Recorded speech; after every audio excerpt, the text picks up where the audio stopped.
A renowned doctor was shocked when she came to the aid of a patient who looked identical to her deceased daughter-in-law. She was amazed by the similarity between the two, including the same scar from when her daughter-in-law had been involved in an accident with similar characteristics. And what happened next was astounding. It all took place at Central Hospital, as Dr. Elizabeth Thompson hurried down the white, sterile corridors, her impeccable lab coat fluttering slightly with each determined step. At 55, Elizabeth was a respected figure in the hospital, known for both her surgical skill and unwavering compassion. She paused briefly at the nurse's station, where Linda, a middle-aged nurse with kind eyes, greeted her with a tired smile. "Good morning, Dr. Thompson. Busy night?" Elizabeth sighed, running a hand through her graying hair. "Don't even ask, Linda. I could barely close my eyes. How's it looking today?" Linda shrugged, her eyes scanning the computer screen in front of her. "Relatively quiet, but you know how things can change in the blink of an eye." No sooner had Linda finished speaking than the shrill sound of sirens filled the air. The emergency doors burst open, giving way to a gurney pushed by paramedics. Woman, approximately 30 years old, truck accident victim. Pressure dropping. The paramedic's voice cut through the air like a sharp knife. Elizabeth immediately sprang into action, running alongside the gurney while absorbing the vital information shouted by the first responders. When they reached the trauma room, Elizabeth positioned herself next to the unconscious patient. Her experienced eyes quickly examined the injured body, but when her gaze reached the woman's face, she felt as if the floor had disappeared beneath her feet. "Oh my God," she whispered, her voice almost inaudible in the chaos of the room. There, lying and fighting for her life, was a woman who could be the twin of Jennifer, her beloved daughter-in-law who had passed away 4 years ago. The same delicate nose, the same full lips, even the shape of the face was identical. Elizabeth felt her heart race, a mixture of shock and old pain threatening to paralyze her movements. "Dr. Thompson? Dr. Thompson!" The urgent voice of Jason, one of the residents, brought her back to reality. "We need to act now." Elizabeth blinked rapidly, forcing herself back to the present. "Yes, of course. Let's start with O negative. Jason, prepare her for an urgent CT scan. Linda, call the surgical team. We may need to operate at any moment." As she worked, Elizabeth couldn't help but notice more similarities. The patient's hands, though injured, had the same long, elegant fingers as Jennifer's. And then, when they cut open her blouse, Elizabeth saw something that made her choke. A scar on the right shoulder, exactly like the one Jennifer had gotten in the accident that took her life. Linda, concerned about the doctor's sudden pallor, approached. "Elizabeth, are you all right? You look like you've seen a ghost." The doctor swallowed hard, her eyes never leaving the patient's face. "I think I have, Linda. I think I have." At that moment, as if responding to Elizabeth's gentle touch on her hand, the patient moaned softly, her eyes opening briefly. "Blue as a summer sky, just like Jennifer's. Where am I?" The voice was weak, almost a whisper. Elizabeth leaned in, her heart pounding in her chest. "You're in the hospital, dear. There was an accident, but everything will be all right. What's your name?" The woman's eyes focused briefly on Elizabeth before closing again. "Rebecca. My name is Rebecca." And then, as quickly as she had awakened, Rebecca lost consciousness again. Elizabeth stood there, paralyzed for a moment, feeling as if the universe was playing some cruel joke. The shrill sound of a heart monitor jolted her back to reality. "We're losing her," Jason shouted, already starting chest compressions. Elizabeth felt a wave of determination wash over her body. It didn't matter who this woman was or how much she looked like Jennifer. Right now, she was a patient who needed to be saved. "Not today," Elizabeth muttered, grabbing the defibrillator. "I'm not losing you too." The following hours were a blur of frantic activity. Elizabeth fought with every ounce of her skill and experience to stabilize Rebecca. When she finally succeeded, she found herself exhausted, emotionally and physically drained. It was then that her phone rang. It was Mercy Hospital, on the other side of town. They had an emergency surgery and needed her immediately. Elizabeth looked at Rebecca, now stable but still unconscious, feeling an inexplicable reluctance to leave her. Linda, please keep an eye on her. Call me immediately if there's any change." The nurse nodded, concern evident in her eyes. "Of course, Dr. Thompson, but are you okay? You seem to know this patient." Elizabeth hesitated for a moment, her eyes once again fixed on Rebecca's face. "No, I don't know her, but she reminds me of someone I lost." With one last look at Rebecca, Elizabeth left the room, her heart heavy with unanswered questions and a strange feeling that her life was about to change forever. But how did Rebecca end up in that hospital? Well, 2 months ago, Rebecca Martinez was driving her old Chevrolet down the winding road leading out of Miami. The car was crammed with boxes and suitcases containing everything she owned in the world. On the passenger seat, a picture frame with a photo of her mother, Patricia, smiled serenely at her. Rebecca swallowed hard, fighting back the tears that threatened to fall. She could still hear her mother's weak voice in the hospital, days before. "Honey, you don't have to do this. I'll be fine." Rebecca had held Patricia's hand, feeling every fragile bone under the pale skin. "Mom, we both know you need this treatment. And I'm going to get the money, even if I have to go to the ends of the earth for it." Now, driving towards what seemed to be the end of the world, or at least the end of civilization as she knew it, Rebecca wondered if she had made the right decision. The vibrant metropolis of Miami, the only home she had ever known, was growing smaller in the rearview mirror. After hours of travel, the urban landscape gave way to vast green fields and sparse farms. Rebecca finally spotted the sign, "Welcome to Millbrook, population 2,547. She couldn't help but laugh bitterly. There were probably more people in her old building in Miami than in this entire town. The Henderson farm was on the outskirts of town. When Rebecca arrived, she was greeted by Mary Henderson, a robust woman with gray hair and a welcoming smile. "You must be Rebecca. Welcome, dear. I hope the trip wasn't too tiring." Rebecca forced a smile, feeling completely out of place. "Thank you, Mrs. Henderson. It was a long trip." Mary led her to a small cottage at the back of the property. "This will be your home now, dear." "I know it's not much, but I hope you feel comfortable." Rebecca looked around the modest but clean and cozy space. It was smaller than her old apartment in Miami, but bigger than she expected. "It's perfect, Mrs. Henderson." "Thank you very much." Mary smiled, her eyes shining with sympathy. "Look, I know it must be hard for you, leaving the big city to come work on a farm, but we're all family here. If you need anything, just ask." Rebecca nodded, feeling a lump in her throat. Family. That was exactly what she was leaving behind. The next morning, Rebecca was introduced to her new job. The Henderson farm was known for its artisanal cheeses, and she would be responsible for sales and deliveries. Timothy, the Hendersons' eldest son, a man in his early 30s with an easy smile and kind eyes, showed her the shed where the cheeses were stored. "Here are our treasures, Rebecca. Each cheese has a story, you know. The secret is to know each one of them as if they were old friends." Rebecca couldn't help but smile at his enthusiasm. "I guess I'll need some time to memorize all these friends." Timothy laughed, a warm sound that made Rebecca feel a little more at home. "You'll get the hang of it quickly, I'm sure. Oh, and don't worry about the deliveries. Jeffrey, our driver, will accompany you on the first few trips." Weeks passed, and Rebecca gradually adapted to her new life. Mornings on the farm were filled with the sound of birds and the distant mooing of cows, so different from the constant noise of Miami. The nights were almost deafeningly silent, punctuated only by the chirping of crickets. Every week, Rebecca called her mother in the hospital. "How are you, Mom? Is the treatment working?" Patricia's voice sounded a little stronger with each call. "I'm getting better, dear. The doctors are optimistic. And you? How are you adapting to country life?" Rebecca hesitated, not wanting to worry her mother.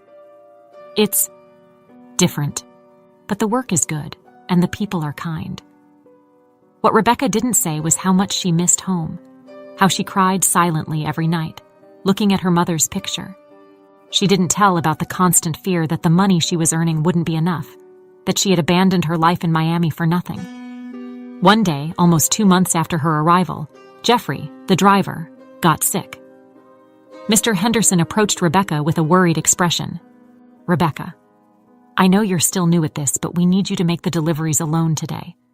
Do you think you can do it? Rebecca felt a chill in her stomach. She knew the routes, but the idea of driving that huge truck scared her. I think so, Mr. Henderson. I'll do my best. Mr. Henderson smiled, giving a comforting pat on her shoulder. I know you will, dear. You've been a blessing to us. I'm sure your mother would be proud. Those words touched Rebecca deeply. As she loaded the truck with boxes of cheese, she thought of her mother bravely fighting the disease. If Patricia could face chemotherapy, Rebecca could certainly face a cheese delivery. With renewed determination, Rebecca started the truck's engine and set off on the road. What she didn't know was that this trip would change her life forever, in ways she could never imagine. So Rebecca maneuvered the cheese-laden truck along the winding road that snaked through the verdant hills. The humid, heavy air foretold a storm, and Rebecca felt a shiver run down her spine, a feeling of unease she couldn't explain. Her hands tightened on the wheel as she muttered to herself, You can do this, Rebecca. It's just a delivery. Nothing will go wrong. But fate had other plans for that fateful afternoon. A few miles away, Jason and Mary Peterson were traveling back to Orlando after a relaxing weekend at Mary's parents' country house. The couple chatted animatedly, reminiscing about the pleasant moments they had spent. Mary smiled, placing her hand over Jason's on the wheel. You know, I've been thinking, maybe it's time we start our own family. Jason took his eyes off the road for a moment, his face lighting up with a radiant smile. Are you serious? Mary, that would be wonderful.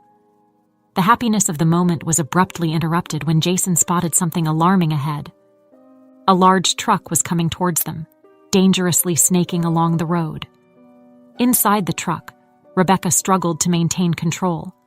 The rain had started to fall, making the road slippery. She felt the heavy vehicle slide, the wheels losing traction on the curve. Oh, God! Rebecca screamed, desperately turning the wheel. Time seemed to slow down. Rebecca saw the Petersons' car approaching and, in a last act of desperation, sharply turned the wheel, avoiding a head-on collision. The truck skidded, tilting dangerously. Jason! Mary screamed, clutching the car's dashboard. Jason braked abruptly, the tires screeching on the wet asphalt. They watched, horrified, as the truck tipped over, sliding off the road and plunging into an adjacent swamp. My God, Mary. We have to help, Jason exclaimed, already unfastening his seatbelt. The couple ran to the accident site, the rain now falling in torrents. The truck was partially submerged, the cabin rapidly filling with murky water. Jason, there's someone in there, Mary shouted, pointing to a motionless figure in the cabin. Without hesitation, Jason plunged into the muddy water. Fighting against the current, he managed to open the driver's door. Rebecca was unconscious, a trickle of blood running down her forehead. Hang on, we're going to get you out of there, Jason muttered, unfastening Rebecca's seatbelt. With Herculean effort, Jason managed to drag Rebecca out of the truck. Mary, soaked and trembling, helped pull her to the shore. She's not breathing, Mary, Jason exclaimed, panic evident in his voice. Mary, a nurse by profession, immediately began resuscitation procedures. Come on, honey. Breathe for me, she whispered between compressions. Long seconds passed, each one seeming like an eternity. Then, with a sudden gasp, Rebecca spit out water and began coughing violently. Thank God, Mary exclaimed, tears of relief mixing with the rain on her face. Rebecca slowly opened her eyes, her blurry vision focusing on the concerned faces of her saviors. Where am I? She mumbled, her voice hoarse. You've been in an accident, dear, but everything will be all right, Mary assured, holding Rebecca's hand. What's your name? Rebecca, she answered weakly, before pain and exhaustion made her lose consciousness again. Jason was already on the phone, calling an ambulance. Mary, we need to keep her warm until the ambulance arrives. As they waited, Mary couldn't help but notice something familiar about Rebecca's face. There's something about her, Jason. I can't explain it, but I feel like I know her from somewhere. Jason nodded, understanding his wife's feeling. I know what you mean. It's strange, but I feel the same way. The distant sound of sirens cut through the air, announcing the imminent arrival of the paramedics. Mary held Rebecca's hand tighter, whispering words of comfort. "Hang in there, Rebecca. Help is coming." As the ambulance approached, none of them could imagine how that fortuitous encounter was about to intertwine their lives in ways they could never have foreseen. Fate, in its mysterious wisdom, had orchestrated a meeting that would change the course of their lives forever. And it was on that night that what I told you at the beginning of this story happened, when Dr. Elizabeth came to Rebecca's aid and was shocked by her great resemblance to her deceased daughter-in-law. But she had a big surprise when she finally returned to Central Hospital. The cold air conditioning greeted her, a welcome contrast to Florida's humid heat. Her steps echoed through the nearly empty corridors as she hurried to the ICU. Linda, the on-duty nurse, looked up from her paperwork as Elizabeth approached the counter. Her tired eyes lit up with recognition. "Dr. Thompson, glad you're back. I thought you'd gone home already." Elizabeth shook her head, a tired smile on her lips. "I couldn't go, Linda. Not without checking on that patient. Rebecca, isn't it?" Linda nodded, her expression softening with understanding. "Yes, Rebecca Martinez. She was discharged a few hours ago. She responded well to treatment and insisted on going home." The shock on Elizabeth's face was palpable. "Discharged? But how? She was so ill when I left her." Linda shrugged, a bit disconcerted by the usually composed doctor's reaction. "It was surprising, really, but all her tests came back clean and she was lucid and oriented. There was no medical reason to keep her." Elizabeth felt as if the floor had disappeared beneath her feet. The chance to unravel the mystery of the strange resemblance between Rebecca and Jennifer had slipped through her fingers. With trembling hands, Elizabeth took out her cell phone and dialed her son Timothy's number. The ringing seemed endless until finally a sleepy voice answered. "Mom, is everything okay? It's late." Elizabeth's voice trembled slightly as she replied, "Timothy, son, I'm sorry to call at this hour, but something happened today. Something I can't explain." On the other end of the line, Timothy sat up in bed, suddenly alert. "What happened, Mom? You're scaring me." Elizabeth took a deep breath, trying to organize her thoughts. Today, a patient came into the emergency room, a woman named Rebecca, Timothy. She's identical to Jennifer. Not just similar, but identical. The silence on the other end of the line was deafening. When Timothy finally spoke and his voice was choked with emotion. "Mom, are you sure? I mean, I know, son. I know how it sounds, but I swear, it's as if Jennifer had come back." Elizabeth paused, fighting back the tears that threatened to fall. "She even has the same scar on her shoulder." Timothy let out a shaky breath. "My God. What do we do now?" Elizabeth straightened her shoulders, a renewed determination in her voice. "We're going to find her, Timothy. We have to find out who she is, where she came from. I'll catch the first flight back to Orlando, Mom. I'll be there by morning." As she hung up the phone, Elizabeth felt a mixture of anxiety and hope. She turned to Linda, who had been watching the conversation with evident concern. "Linda, I need your help. We have to find everything we can about Rebecca Martinez." Linda nodded, already turning to the computer. "Of course, Dr. Thompson. What exactly are we looking for?" Elizabeth hesitated for a moment, aware of how crazy her search might seem. "Anything, Linda. Address, medical history, family. We need to know everything." The following hours were a blur of frantic research and phone calls. When the sun rose, tinting Orlando's sky with shades of pink and orange, Elizabeth and Linda had little more than an address of a farm on the outskirts of the city. Timothy arrived at the hospital shortly after dawn, his eyes red from a sleepless night. "Mom," he called, hugging Elizabeth tightly. Elizabeth felt the tears she had held back for so long finally fall. "Oh, Timothy, I'm so sorry to bring all this up again." Timothy pulled away, holding his mother's shoulders. "No, Mom. If there's really a chance, we need to know." With renewed determination, mother and son set off towards the farm. The trip was silent, each lost in their own thoughts and memories. Upon arriving at the property, they were greeted by Mary Henderson, who looked at them curiously. "Can I help you?"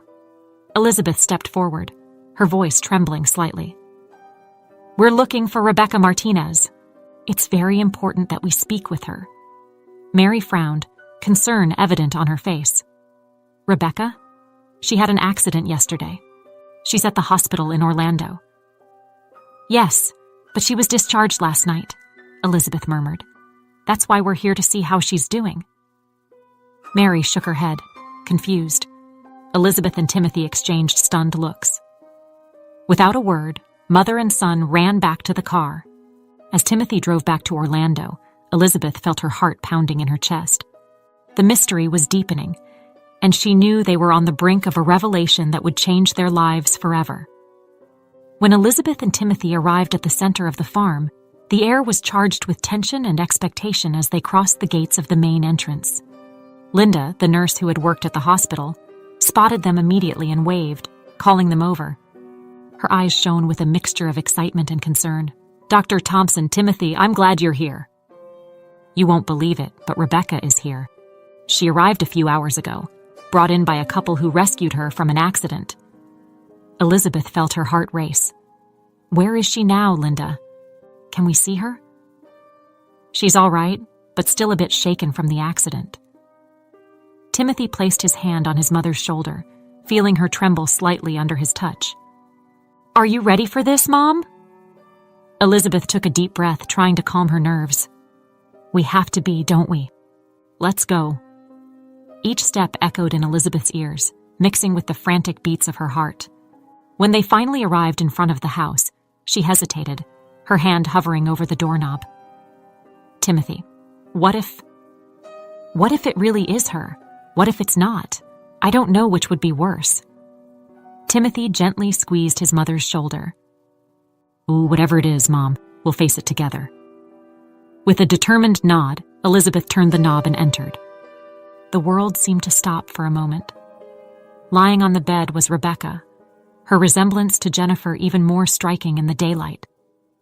Her blue eyes, identical to Jennifer's, widened in surprise at seeing the visitors.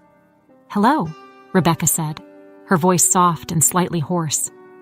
Can I help you? Elizabeth felt tears beginning to form in her eyes. She stepped forward, struggling to maintain her composure. Hello, Rebecca, I'm Dr. Elizabeth Thompson. I was the one who treated you yesterday at the hospital, and this is my son, Timothy. Timothy waved silently, unable to take his eyes off the familiar face. Rebecca smiled hesitantly, a wrinkle of confusion forming between her eyebrows. It's nice to meet you, but do we know each other? Elizabeth exchanged a quick look with Timothy before answering. Not exactly, Rebecca, but there's something we need to talk to you about. Something important. Rebecca adjusted herself on the bed, clearly intrigued. All right, I'm listening. Elizabeth pulled a chair close to the bed, sitting down. Her hands trembled slightly as she folded them on her lap. Rebecca, this may sound strange, but do you have a twin sister?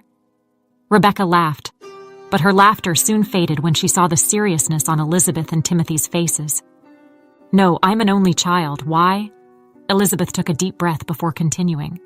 Because 4 years ago, I lost my daughter-in-law in a car accident. Her name was Jennifer, and she was identical to you. The silence that followed was almost palpable. Rebecca looked from Elizabeth to Timothy, the confusion evident on her face. I don't understand. How is this possible? Timothy stepped forward, his voice choked with emotion. We don't know, Rebecca. But when my mother saw you yesterday, she thought she was seeing a ghost. You don't just look like Jennifer. You're identical to her. Even the scar on your shoulder. Rebecca instinctively brought her hand to her shoulder, touching the scar through her nightgown. But how? I was born in Miami. I grew up there. I never knew anyone named Jennifer. Elizabeth reached into her purse and took out a photo, handing it to Rebecca. It was an image of Jennifer smiling radiantly next to Timothy on their wedding day. Rebecca gasped, her eyes wide with shock. Is it me? But it can't be. At that moment, the door opened and Mary Henderson entered, carrying a bag. Oh, sorry, I didn't know Rebecca had visitors. Elizabeth stood up quickly. Mrs. Henderson? What are you doing here? Mary smiled, placing the bag on a nearby table. I came to bring some clean clothes for Rebecca.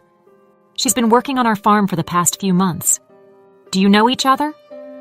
Timothy quickly explained the situation to Mary, who listened with growing amazement.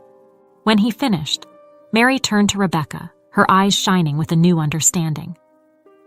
Oh dear, I think I know what's going on here. Rebecca, remember that old box we found in the farm's attic last week? Rebecca nodded slowly, confusion still evident on her face. Mary continued, her voice soft. There was a letter inside, Ash, from your mother. She mentioned something about having given a daughter up for adoption. A twin. The room fell into absolute silence for several seconds, everyone processing the bombshell revelation. Rebecca was the first to break the silence, her voice trembling. I have a sister, a twin. Why did my mother never tell me? Elizabeth moved closer to Rebecca, taking her hands in hers. We don't know all the answers yet, dear. But Han, if you want, we can find out together. Rebecca looked at their intertwined hands, then at Elizabeth's gentle face, and finally at Timothy, who was watching her with a mixture of hope and fear. Slowly, she nodded. Yes, she said softly. Yes, I want to know the truth. At that moment, 4 lives that had been separated by fate began to intertwine again. The mystery was far from solved, but the first step had been taken. And with it came the promise of a journey that would change all of them forever. The next day, Rebecca had to return to the hospital but was finally released. Elizabeth and Timothy waited patiently as she signed the discharge papers, each lost in their own thoughts about the surprising events of the past few days. Rebecca approached them, a small suitcase in hand and uncertainty in her eyes. What now? She asked softly. Elizabeth smiled gently, reaching out to touch Rebecca's arm. Now, dear, we're going to discover the truth together. How about we visit your mother? The journey to the humble house in the suburbs of Orlando was made in a silence charged with expectation. Timothy drove, casting occasional glances in the rearview mirror at Rebecca in the back seat. Her resemblance to Jennifer still left him breathless. Upon arriving, Rebecca hesitated at the front door, her hand trembling slightly on the doorknob. What if she doesn't want to see me? What if... Elizabeth placed a comforting hand on Rebecca's shoulder. She's your mother, dear. No matter what happened in the past, I'm sure she loves you. With a determined nod, Rebecca opened the door. Mom, she called, her voice echoing through the modest house. Patricia Martinez appeared in the kitchen doorway, her eyes widening at the sight of the visitors. Rebecca, what's going on? Who are these people?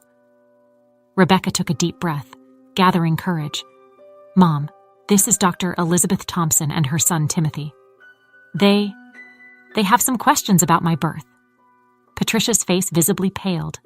She stumbled a bit, and Timothy quickly stepped forward to help her sit down. I knew, Patricia whispered, tears beginning to form in her eyes. I knew this day would eventually come. Elizabeth knelt beside Patricia, her voice gentle but firm. Mrs. Martinez, please. We need to know the truth. Did Rebecca have a twin sister? Patricia nodded slowly, tears now flowing freely down her wrinkled face. Yes, she whispered. Yes, Rebecca had a twin sister. The room fell silent for a moment, the weight of the revelation hanging over everyone. Rebecca was the first to break the silence, her voice trembling with emotion. Why, Mom? Why did you never tell me? Patricia reached out a trembling hand to her daughter. Oh, my love, I wanted to tell you, so many times. But the pain, the guilt, it was too much. Slowly, with a voice choked with tears, Patricia began to tell the story of how she and her husband could barely support one child, let alone 2. Of how a wealthy family from Orlando offered to adopt one of the twins, promising to give her a life that Patricia could never provide. And we gave her the name Jennifer, Patricia said softly, because it meant white wave, and we hoped she would have a pure and bright life. Timothy gasped, tears now flowing freely down his face. Jennifer, and he whispered, my Jennifer. Elizabeth hugged her son, feeling his body shake with silent sobs. She turned to Patricia, her eyes shining with a mixture of pain and understanding. The family that adopted Jennifer, it was us. The following hours passed in a whirlwind of emotions as stories were shared, tears shed, and bridges began to be built between lives long separated. When night finally fell, Elizabeth turned to Rebecca and Patricia. "Come live with us," she said softly. "We have plenty of room, and, well, we're family now, aren't we?" Rebecca looked at her mother, seeing the weariness and hope in her eyes. After a moment, Patricia nodded slowly. "Yes," she said. "Yes, I think we'd like that." In the months that followed, life took on a new rhythm. Rebecca, inspired by Elizabeth's example and the memory of the sister she never knew, decided to pursue a medical career. With the support of her new extended family, she enrolled in medical school. Timothy found comfort in building a fraternal relationship with Rebecca, seeing in her echoes of the wife he had lost, but also learning to appreciate her as a unique and special person in her own right. And Elizabeth. Elizabeth watched it all with a heart full of gratitude and wonder. Life had taken away a daughter, but in her place, had given her a larger and stronger family than she could have ever imagined. On a sunny afternoon, almost a year after the accident that had changed their lives, the family gathered in Elizabeth's garden. Rebecca, now in her first year of medical school, raised a glass. "To family," she said, her gaze sweeping across the faces around her. "To the one we lost, to the one we found, and to all of us who learned that love can heal even the deepest wounds." As the sun set over Orlando, tinting the sky in shades of pink and gold, the family toasted. To a reconciled past, to a present full of love, and to a bright future they would face together. And somewhere, perhaps not too far away, Jennifer smiled. Life, in its infinite wisdom, sometimes takes us on paths we don't immediately understand. Like threads in a loom, our stories intertwine, forming a tapestry of experiences, pains, and joys. The case of Rebecca, Elizabeth, and their families shows us that even in the greatest adversities, love has the power to heal, unite, and transform. Every choice we make, every word we say, every gesture of kindness or pain echoes through time, shaping not only our lives but also the lives of those around us. In the end, we are all part of a great human family, connected by invisible bonds of compassion and understanding. And it is in this connection that we find our true strength and purpose. May this story inspire us to look beyond appearances, to seek truth with courage, and to open our hearts to the wonderful surprises that life can offer us. Please subscribe to the channel and give this video a like. Your participation is very important to me and encourages me to continue creating and sharing more stories like this. Also, by subscribing, you ensure that you won't miss the next exciting stories to come. Until next time, and once again, thank you very much for being part of this community of good story lovers.